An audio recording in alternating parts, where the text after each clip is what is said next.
नमस्कार, स्वागत है आप सभी का। मैं हूं आपके साथ रेशु त्यागी। आज के मुद्दे पर बात करते हैं। जो विषय आज का है, बिहार में नीतीश कुमार हफ्ते भर पहले तक महागठबंधन सरकार के मुखिया थे। आरजेडी का न सिर्फ समर्थन उन्हें प्राप्त था, बल्कि सत्ता में उसकी साझेदारी भी थी। लालू यादव के छोटे बेटे तेजस्वी यादव डिप्टी सीएम बनकर नीतीश के साथ थे, तो बड़े बेटे तेज प्रताप मंत्री बनकर आरजेडी और जेडीयू की यारी इतनी गाढ़ी थी कि दोनों मिलकर केंद्र की बीजेपी सरकार को उखाड़ फेंकने की योजना पर काम करने लगे थे। नीतीश ने आरजेडी को झटका दे दिया। उन्होंने बीजेपी के नेतृत्व वाले एनडीए का दामन थाम लिया। बिहार में एनडीए की सरकार बन गई। इससे आरजेडी के गुस्से का सहज अनुमान लगाया जा सकता है। अब आरजेडी ने नीतीश कुमार की सरकार के खिलाफ मुश्किलें पैदा करने की ठान ली है। इसमें उसे कितनी कामयाबी मिलेगी ये तो वक्त बताएगा, लेकिन संकट तो साफ तौर पर दिखाई दे रहा है। आमतौर पर जब गठबंधन टूटता है और नई सरकार बनती है तो विधानसभा के अध्यक्ष स्वतः इस्तीफा दे देते हैं, खासकर तब जरूर जब विरोधी गठबंधन या पार्टी की सरकार बन जाती है। अभी स्पीकर आरजेडी कोटे के अवध बिहारी चौधरी हैं। सरकार एनडीए की है, सरकार में उनकी पार्टी नहीं है, इसके बावजूद उन्होंने इस्तीफा नहीं दिया। नीतीश कुमार को तबाह करने की आरजेडी की ये पहली रणनीति कामयाब रही। इसके पीछे लालू यादव और उनके बेटे तेजस्वी यादव की पूरी जो रणनीति है वो सुनिश्चित थी। नीतीश के साथ रहते ही आरजेडी उन्हें अपदस्थ करने की रणनीति पर काम कर रही थी। जेडीयू के विधायकों को तोड़ने का प्रयास चल रहा था। भांडा नहीं फूटता तो जेडीयू टूट जाती। विधानसभा के अध्यक्ष पद से इस्तीफा नहीं देने के कारण एनडीए को अविश्वास प्रस्ताव का नोटिस देना पड़ा। इसी महीने 10 तारीख से विधानसभा का सत्र शुरू होने वाला है। पहले 12 फरवरी से सत्र शुरू होने की बात थी। तकनीकी बाधा के कारण तारीख बदलनी पड़ी। दरअसल एनडीए ने 28 जनवरी को स्पीकर अवध बिहारी चौधरी के खिलाफ अविश्वास प्रस्ताव का नोटिस दिया था। नियमानुसार नोटिस के 14 दिनों के बाद ही विधानसभा का सत्र बुलाया जा सकता है। विधानसभा में स्पीकर के मुद्दे पर शक्ति परीक्षण होगा। नीतीश कुमार की सरकार को 129 विधायकों का समर्थन हासिल है, यानी 114 विधायक आरजेडी के नेतृत्व वाले महागठबंधन के साथ हैं। आरजेडी एनडीए के विधायकों को इस दौरान पटाकर अविश्वास प्रस्ताव पर ही सरकार को ध्वस्त करने की तैयारी में है, इसलिए शक्ति परीक्षण होना तय है। पूर्व डिप्टी सीएम और आरजेडी नेता तेजस्वी यादव बार बार कहते रहे हैं कि खेल अब शुरू होगा। उनका इशारा शायद इसी ओर है। पहले से ही माना जा रहा है कि जेडीयू के दर्जन भर विधायक आरजेडी के संपर्क में हैं। इधर 4 विधायकों वाली पार्टी और सरकार में शामिल हम के संरक्षक पूर्व सीएम जीतन राम मांझी ने भी अब नखरे दिखाने शुरू कर दिए हैं। वो खुलकर मीडिया के माध्यम से बताने लगे हैं, कहने लगे हैं कि उन्हें कैबिनेट में 2 मंत्री पद चाहिए। 2 मंत्री पद नहीं मिले तो उन्हें कांग्रेस की तरफ से बड़ा ऑफर मिल रहा है।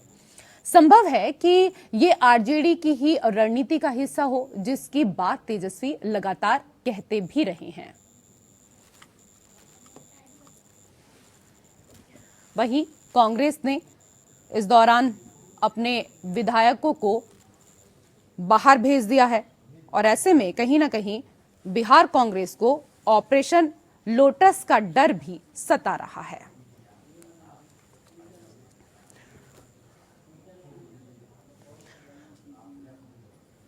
तो बिहार में एनडीए सरकार 12 फरवरी को बहुमत साबित करने वाली है, लेकिन इससे पहले सबसे अधिक पार्टी जो डरी हुई है वो कांग्रेस पार्टी है, क्योंकि खबरें आ रही हैं कि कांग्रेस के 10 से अधिक विधायक पाला बदल सकते हैं। बताया जा रहा है कि मंत्री पद की लालसा में ये विधायक कभी भी कांग्रेस को झटका दे सकते हैं। तो इन सभी मुद्दों को लेकर हम यहाँ पर चर्चा करेंगे। कई विशेष अतिथि हमारे साथ जुड़ चुके हैं। सबसे पहले उनका परिचय आपके साथ करा देते हैं। हमारे साथ बीजेपी के प्रवक्ता सुमित शशांक जी जुड़ चुके हैं। बहुत स्वागत सुमित जी आपका। हमारे साथ जेडीयू के प्रवक्ता प्रोफेसर के त्रिपाठी जी भी जुड़ चुके हैं। आपका भी स्वागत त्रिपाठी जी। हमारे साथ आरजेडी के प्रवक्ता प्रोफेसर अनवर पाशा भी जुड़ चुके हैं। आपका भी स्वागत है। और हमारे साथ कांग्रेस के प्रवक्ता आशीष कुमार मिश्रा भी जुड़ चुके हैं। आपका भी स्वागत आशीष कुमार मिश्रा जी। मिश्रा जी, इंडिया गठबंधन के सूत्रधार ने आपका साथ छोड़ा, एनडीए के साथ शामिल हो गए। अब असली परीक्षा फ्लोर टेस्ट की है, लेकिन खबर मिल रही है कि कांग्रेस के विधायकों को मंत्री पद का लालच दिया जा रहा है। आपके 10 से अधिक विधायक पाला बदल सकते हैं। जी, आपके पैनल में उपस्थित सभी लोगों को जय श्री राम, नमस्कार। जी नमस्ते। मैं आपको बताना चाहता हूं कि कांग्रेस पार्टी डरी नहीं हुई है। कांग्रेस पार्टी सिर्फ अपने विधायकों को संरक्षित करके रखी है, क्योंकि भारतीय जनता पार्टी जो कि आज इनके पूरे, चाहे आप मंत्रिमंडल को देख लीजिए, चाहे इनके विधायकों सांसदों को देख लीजिए, इनके क्लासरूम में से तैयार हुआ कोई बच्चा है ही नहीं। मतलब कि कोई विद्यार्थी, वहां का कोई भी विधायक सांसद है ही नहीं। इनके पास, इनको रेडीमेड मटेरियल चाहिए रहता है। तो कभी ईडी का, सीबीआई का या किसी झूठे केस में फंसाने का उलझन डाल के अपने पाले में लेते हैं, तो कभी मंत्री पद का लालच देते हैं। खैर, हम लोगों को मंत्री पद की न लालच की बात है न किसी चीज की। बस हम एक ही चीज जानते हैं कि हम अपने जिस भी सहयोगी के साथ में रहते हैं, ईमानदारी निष्ठा के साथ में रहते हैं। ठीक है, अगर आप लोगों को डर नहीं है, अगर आप लोगों को कोई डर नहीं है, कोई चिंता नहीं है, तो राज्य के भीतर ही रहने देते आप अपने विधायकों को। क्यों उनको राज्य से बाहर शिफ्ट करना पड़ा सर? हो सकता है थोड़ा उनका घूमने टहलने का मन होगा तो बोला होगा कि ठीक है, घुमा टहला लाते हैं। भारतीय जनता पार्टी, देखिए हमारे विधायकों के जाने से भारतीय जनता पार्टी कितनी तिलमिलाई हुई है। एकदम उनकी बौखलाहट, मतलब टाइमिंग बड़ी अच्छी है विधायकों के घूमने टहलने की। झारखंड में आज फ्लोर टेस्ट हो रहा है, तो उससे पहले विधायकों को याद आ गया कि हमें घूमने जाना है। अब बिहार में फ्लोर टेस्ट होना है 12 तारीख को, तो आप लोगों को याद आया कि घूमने जाना है। ये फ्लोर टेस्ट से पहले ही विधायकों को घूमना क्यों याद आता है, और आपको क्यों लगता है कि विधायकों को फ्लोर टेस्ट से पहले ही आप लोग बाहर घुमा लाएं, उससे पहले याद नहीं आती है क्या? बड़ी परीक्षा के पहले थोड़ा सा मनोरंजन होना बहुत जरूरी होता है, ताकि मूड फ्रेश रहे। ये मनोरंजन है या ये चिंता की लकीरें हैं? बिल्कुल नहीं, चिंता की लकीरें। मेरी मुस्कुराहट आपको बताते हुए ऋषि जी, आपकी मुस्कुराहट बता रही है कि भारतीय जनता पार्टी में कितनी, लेकिन कई बार ऐसा होता है ना सर, चेहरे पर मुस्कुराहट होती है लेकिन दिल में बड़ा दर्द छुपा होता है जो किसी को दिखा नहीं पाते हैं, और अक्सर वही लोग सबसे ज्यादा मुस्कुराते हैं। बहरहाल सुमित शशांक जी, आप लोगों के ऊपर आरोप है, और प्रोफेसर के त्रिपाठी जी, आपसे भी यही सवाल। ऑपरेशन लोटस क्योंकि लगातार आप लोग कर रहे हैं, ये आरोप लगातार आप लोगों के ऊपर लगते आए हैं। चाहे बात अगर हम हाल ही की करें, चाहे पंजाब को लेकर बात करें जो मेयर चुनाव हुआ, इसके अलावा दिल्ली की अगर बात करें, दिल्ली में तो किस तरीके से प्रदर्शन भी आम आदमी पार्टी ने किया, प्रेस कॉन्फ्रेंस भी की। लेकिन अब एक बार फिर बिहार में आरोप लग रहे हैं कि कांग्रेस के कई विधायक जो हैं उनको आप तोड़ने की कोशिश कर रहे हैं बिहार में। सुमित शशांक जी, देखिए, सबसे पहले ये समझना है कि कांग्रेस एक ऐसी पार्टी है जो कि फूट डालो राज करो की नीति पर चलती है। आज जब जिस पाठशाला में पढ़े हुए लोगों ने फूट डालो राज करो की नीति का अनुसरण किया हो, तो उन्हें पता है अपने लोगों के विषय में उनसे बेहतर तो कोई और नहीं जान सकता कि उनके अंदर राजनैतिक चारित्रिक दोष क्या हो सकते हैं, उनका नैतिक आचरण क्या हो सकता है। तो इससे बेहतर, कांग्रेस से बेहतर उनके विषय में कोई नहीं जानता। आज जिस प्रकार से उनके प्रवक्ता यहाँ पर ऐसी बातें करते हैं कि मनोरंजन करने के लिए जाते हैं, मनोरंजन महत्वपूर्ण है या राज्य की सेवा महत्वपूर्ण है? मनोरंजन महत्वपूर्ण है या अंतिम पायदान पर बैठे हुए व्यक्ति के सपनों को पूरा करना महत्वपूर्ण है? जब कभी भी कोई भी व्यक्ति राजनीतिक जीवन में आता है तो निश्चय ही बहुत सारे अपने सपने होते हैं, बहुत सारी चीजें होती हैं। उसके बाद तो समाज ही अपना होता है ना। महत्वपूर्ण तो ये है। लेकिन भारतीय जनता पार्टी की जो विचारधारा है कि हमारा सबसे पहले राष्ट्र, राष्ट्र के बाद दल, उसके बाद व्यक्ति, तो हम इस दिशा में काम करते हैं। हम सबके साथ सबके विकास की बात ही नहीं करते हैं, समाज के अंतिम पायदान पर बैठे हुए व्यक्ति के सपनों को पूरा करने का कार्य करते हैं। अभी अभी आपने पंजाब की बात करी थी, मैं कुछ दिन पहले भी पंजाब के विषय पे एक चैनल के माध्यम से जुड़ा था। मैं बताना चाहूंगा कि एक राज्य का मुखिया जो शराबी हो, एक राज्य का मुख्यमंत्री जो शराबी हो, तो उसके जो भी पार्षद होंगे वो कैसे होंगे? जैसे ही इनके पार्षदों ने चुनाव जीता, शराब पी के लुढ़कते लुढ़कते पहुंच गए मतदान करने के लिए, और मतदान किस प्रकार से किया सारी जनता ने देख लिया। जब नशे से जब इनकी आंखें खुली तो इनको पता चला कि यार ये तो गलत मतदान कर दिया। उसके बाद ठीकरा किसके माथे पर फोड़ दिया? तो ठीकरा भारतीय जनता पार्टी के माथे पर फोड़ दिया। तो ये लेकिन तो लेकिन इनका नैतिक आचरण है। बीजेपी से ज्यादा डर लगता है शायद इन लोगों को, और डरना चाहिए भी, क्योंकि इनके इंडिया गठबंधन के जो सूत्रधार थे, आपने तो उनको ही अपने खेमे में यहाँ पर ले आए और पूरी जो बाजी है वो ही पलट दी। लेकिन ये बताइए प्रोफेसर अनवर पाशा जी, सर मैं आऊंगी आपके पास। अनवर पाशा जी, बिहार में कांग्रेस पहले भी टूट की मार झेल चुकी है, कांग्रेस के विधायकों को फिर तोड़ने की पटकथा लिखी जा रही है।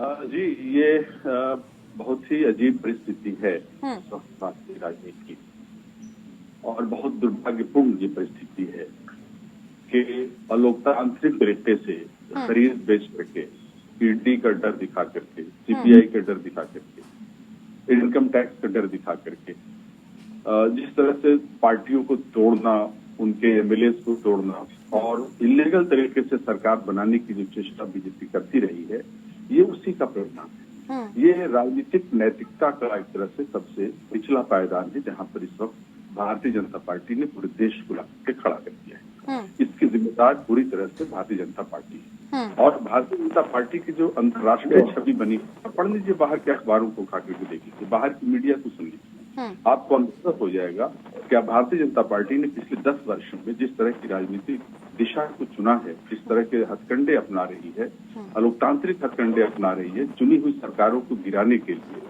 अवैध तरीके से चुने हुए जो, चलिए ठीक है सर, आपकी सारी बातें जायज हैं, आपकी सारी बातों को मानते हैं, लेकिन कहीं ना कहीं आप ये भी तो सोचिए ना कि आपके जो विधायक हैं वो इतने कमजोर हैं, या इंडिया गठबंधन के जो नेता हैं वो इतने कमजोर हैं कि अगर बीजेपी उनको कोई भी ऑफर देती है तो वो आराम से उनकी पार्टी में शामिल हो जाते हैं, उनके साथ गठबंधन कर लेते हैं, आपका साथ छोड़ देते हैं। तो कहीं ना कहीं आपको भी तो ये चीजें समझनी पड़ेंगी ना सर। कमजोरी की बात नहीं है ये हमारे जो घटक दल है, चाहे कांग्रेस हो या दूसरी पार्टियां, ये उनकी कमजोरी की बात नहीं है। ये जो नैतिकता का जिस तरह से जिस स्तर पे पहुंचा दिया है राजनीति को, आज खरीद बिक्री की सरकार बन रही है पूरे देश में, हर राज्य। अब देख लीजिए, ठीक है, आप खरीद बिक्री की बात करते हैं, लेकिन जो आरोप आप लोग लगाते हैं, जब उनके सबूत मांगे जाते हैं तो सबूत कोई पेश नहीं कर पाता है। सिर्फ आरोप लगाने से तो सर काम नहीं चलेगा ना। देखिए, दिल्ली की बात कर लीजिए, दिल्ली में आम आदमी पार्टी के यहाँ पर, केजरीवाल के यहाँ पर, आतिशी के घर पर क्राइम ब्रांच की टीम पहुंची और वो कह रही है कि भाई आप कह रहे हैं कि विधायकों को 25-25 करोड़ रुपए का ऑफर दिया गया है, और 7 ऐसे विधायक हैं जिनको ये ऑफर दिया गया है। ना तो नाम बता पाई इस दौरान आम आदमी पार्टी, इसके साथ ही ना ये बता पाई कि किस किस को 25-25 करोड़ का ऑफर दिया है। वो कह रहे हैं कि रिकॉर्डिंग है हमारे पास। आप प्रेस कॉन्फ्रेंस में बात करते हैं, आरोप लगाते हैं, लेकिन सर अगर सबूत है कि अगर विधायकों की खरीद फरोख्त हो रही है तो वो सबूत क्यों आप मीडिया के सामने पेश नहीं करते हैं, या फिर जांच एजेंसियों के सामने वो सबूत आप लोग क्यों पेश नहीं करते हैं? प्रोफेसर के त्रिपाठी जी, आरजेडी और जेडीयू की यारी तो एक समय में इतनी पक्की थी कि दोनों मिलकर केंद्र की बीजेपी सरकार को एक उखाड़ फेंकने की योजना पर लगातार काम कर रहे थे, लेकिन अब नीतीश गए तो गए एनडीए के साथ, कांग्रेस के विधायकों को भी ले जाने की कोशिश में जुटे हुए हैं। ये आरोप लगातार लगाया जा रहा है कांग्रेस की तरफ से। देखिए रेशु जी, मैंने बहुत पहले भी कहा, हर चैनल पे कहता हूँ कि भारतीय राजनीति संक्रमण काल से गुजर रही है, और इस पे कोई ना तो परमानेंट दोस्त होता है, न कोई परमानेंट दुश्मन होता है। राजनीति परिस्थिति और काल के अनुसार चलती है, और वो परिस्थितियां थी, हमको जाना पड़ा वहाँ। भारतीय जनता पार्टी की कुछ परिस्थितियां थी चिराग पासवान को लेकर के, हमने उस गठबंधन को छोड़ करके आरजेडी के साथ गए, लेकिन आरजेडी के साथ हमने वहाँ पे कंफर्ट नहीं महसूस किया। जिन विचारधारा को लेकर माननीय नीतीश कुमार लगभग 18 वर्षों से बिहार में सत्ता में है, मुख्यमंत्री के पद पर है, उन कामों को जो जनता के हित के कामों को आगे बढ़ाने में उनको मुश्किल आ रही थी। उन्होंने अपने बयान में भी 1 महीने पहले कहा कि हमें कहीं न कहीं मीडिया से दूर रहना पड़ा, क्योंकि हमारे ऊपर इतना दबाव था कि वो काम हम नहीं कर सकते थे। इसलिए उन्होंने वहां से उस दल को छोड़ा और एक बहुत बड़े मुहिम के साथ वो उस आरजेडी के साथ गए थे कि वो देश में परिवर्तन कुछ आए।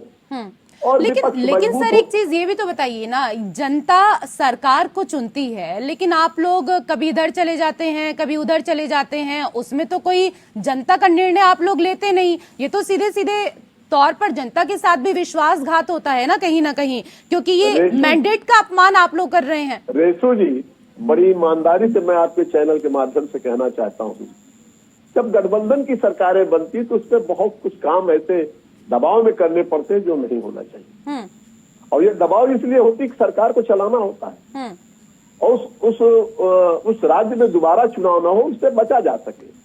इन सारे मुद्दों को लेकर के जब कोई चीफ मिनिस्टर काम करता है तो जब तक दबाव बर्दाश्त करने की क्षमता होती तब तक तो बर्दाश्त करता है, लेकिन जहां ये दबाव जनता के खिलाफ हो जाती है, जन भावनाओं के खिलाफ उसके ऊपर दबाव पड़ता है, तो ये गठबंधन टूट जाता है और गठबंधन टूट करके किसी दूसरे गठबंधन के साथ जाके मिल जाता है। ये स्वाभाविक प्रक्रिया है।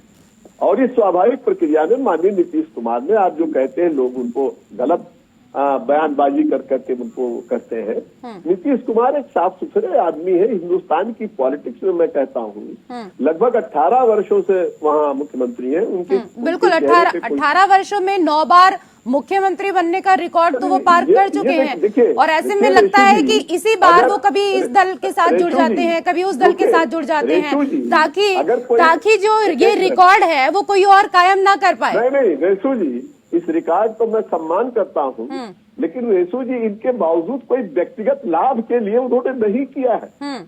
आज हिंदुस्तान के जितने भी पॉलिटिक्स को उठा के देखिए, आप सर आप कह रहे हैं ना कि व्यक्तिगत स्वार्थ के लिए नहीं किया है, लेकिन आप ये भी देखिए कि जब उन्होंने इंडिया गठबंधन बनाया तो उसके बाद कहीं ना कहीं ये चर्चा चल रही थी कि नीतीश कुमार प्रधानमंत्री पद के उम्मीदवार हो सकते हैं, लेकिन जैसे ही मल्लिकार्जुन खड़गे का नाम लिया गया उसके बाद से ही जो रंग है वो बदल गए। वो तो लगातार सभी देख रहे हैं। देखिए रेशु जी, अगर कोई घर में अपनी दावत देता है तो दावत का जो मुखिया होता है उसको उसका सम्मान मिलता है।